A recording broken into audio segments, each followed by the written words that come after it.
I think we're going to start with our cross-cultural skills. Ella, why don't you lead us into it? Sure. So cross-cultural skills are kind of my favorite part about travel. No matter where you go, you are encountering different cultures. And so before we get into this, we want you to think about that a little. So where do you think that you have encountered different cultures in your life?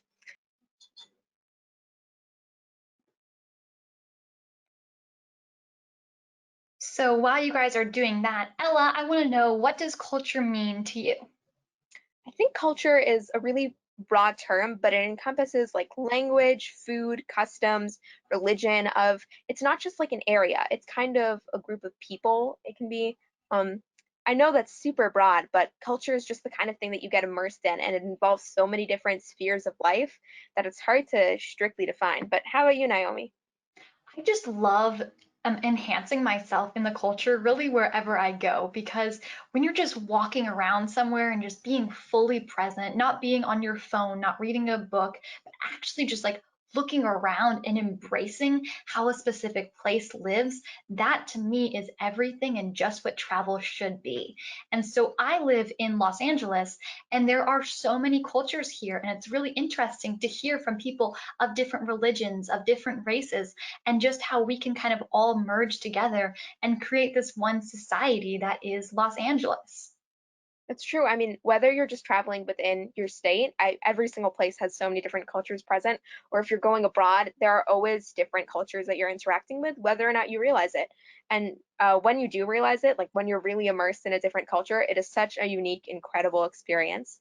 When you kind of think about things like culture, generally what comes to mind is like language or language, art, history, things like that. But a lot of those are what's visible on the surface level. They're just the tip of the iceberg of what culture actually is.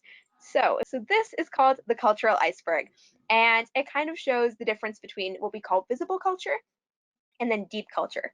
So visible culture are all of those things that are visible to you on a surface level. So, my favorite food, but there's also arts, holidays, languages, flags, things like that, that when you're maybe just visiting a place for a little bit of time, you can pick up on those right away. But then there's deep culture, and these are the things that are beneath the surface of a person's identity or a community's culture. So this is, beauty standards, or facial expressions, body language, what are good manners, what are the religious beliefs, how do people make decisions, what does marriage look like? There's a ton of different aspects to this, but these are the kinds of things that only after you've been in an environment for an extended period of time do you start to pick up on all of these different concepts. And that's what's really exciting, is when you start noticing a couple of the things that maybe you didn't see at a first glance when you were traveling. So let's introduce our activity. Make sure that you have your worksheet with you, or you can have one piece of paper and a pen or a pencil. So I have with me both. So I have a little piece of paper and I have my pen. So make sure that you have those, and we're going to be ready to draw with you as we complete this culture activity now. So let's move on to our first step. The first step is to write in some words or draw pictures at the top of the iceberg that describes your visible culture. So these should be things about you that other people can see or hear. So you're going to have about 10 seconds per question. So the first one, and I'm going to ask this to Ella, is which languages do you and your family speak at home?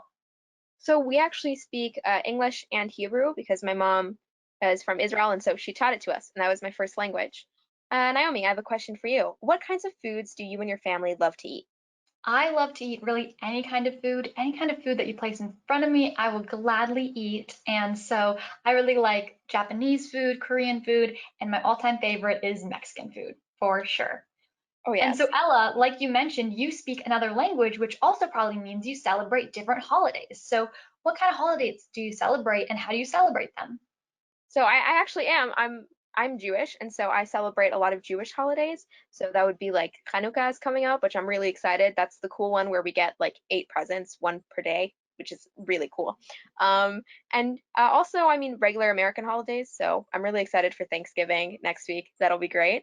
And I just celebrate. I mean, it's kind of the way that anybody would celebrate that holiday. Like we light candles for Hanukkah or for Thanksgiving. I guess this year will be different, but we're going to eat a lot of food. We're going to make sure that we keep, to that tradition. Okay, Definitely. Naomi. What kind of music do you listen to? My family listens to a lot of Christian music, so that's something that's a big part of our religion. And especially right now when we kind of feel unconnected from people, it's the most amazing thing to just discover songs on YouTube or Spotify or Apple. And you're just like, this is an amazing song that really brings people closer together as a community. So now that everybody has hopefully had time to answer their sheet, your iceberg should look like this, with the top of it filled out with your visible culture. And now we're going to move on to deep culture. So let's do Step that. two. All right, so we want you to write on the bottom part of your iceberg some words describing your deep culture. So these should be things that about you that others maybe don't immediately notice. So you have about 10 seconds per question again. And Naomi, this is for you. What facial expressions or hand signals might you use to communicate without speaking? So sometimes what I do, especially with my mom, is I use my eyes and my eyebrows. So I might like wink to her, like, come over here, mom, or I might use my eyebrows, like, look, something's happening. So those are kind of the facial expressions that I use. And sometimes if you just stare at someone, definitely in my house, you're just like, and they know what you're talking about. The unspoken words are definitely something that happened in my house. And so Okay. we've already kind of talked about this, Ella, but what kind of religious beliefs do you have?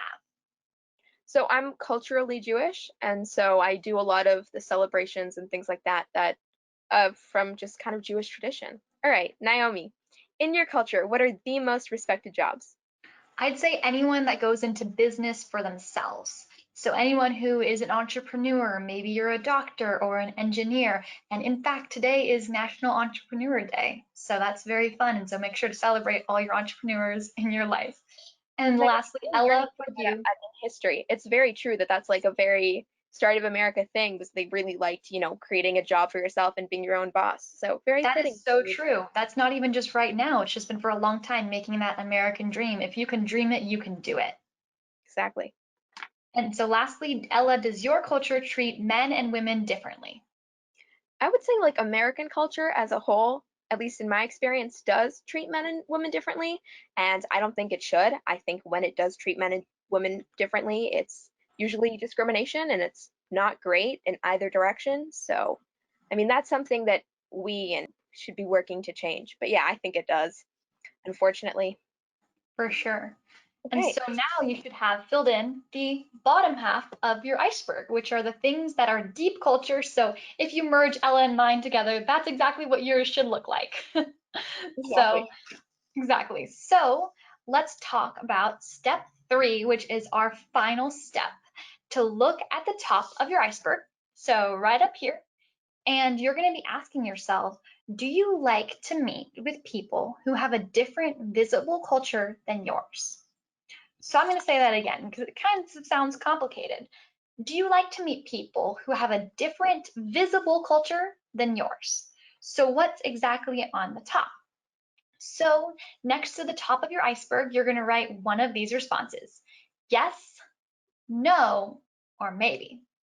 To answer the question of do you like to meet people who have a different visible culture than yours?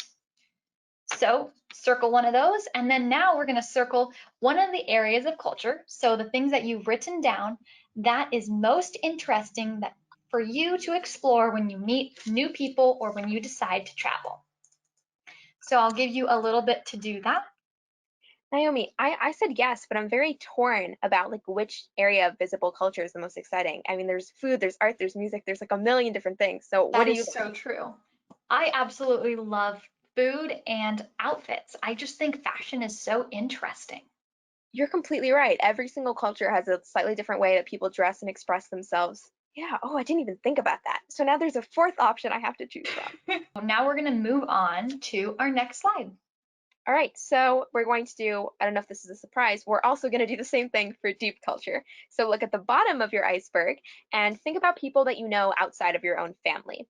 Is there anyone whose deep culture you know something about? And if you do, then at the bottom of your iceberg, write the name of that person and one thing that you know about their deep culture.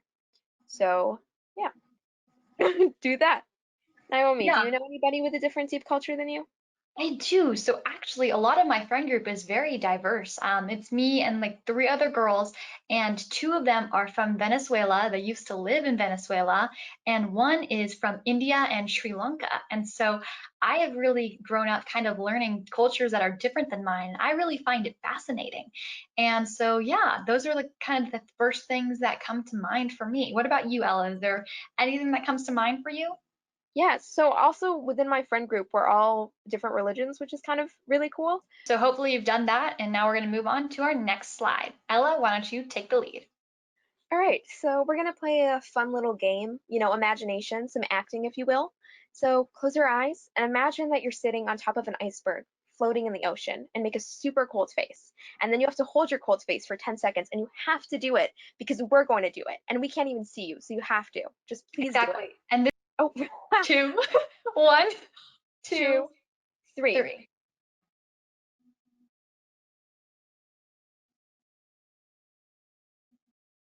Okay, perfect. I think that was about 10 seconds.